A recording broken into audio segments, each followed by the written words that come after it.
so that's both visual and physical, bodily, or even like this first poem, Floodwater, is about a house and the feelings in the house as though a flood were taking it, and that is powerfully emotional, and we feel it.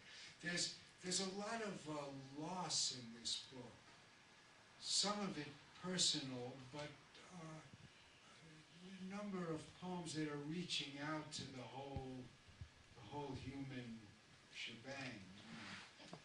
And the loss, the poems are restorative.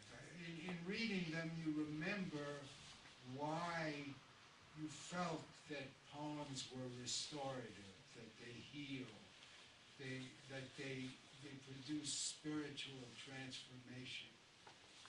So let's give her a warm welcome.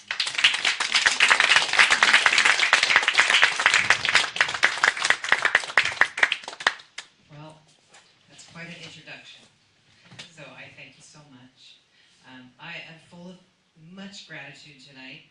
There were so many people in the audience that I love and adore, so I'm feeling like I'm having an avalanche of love.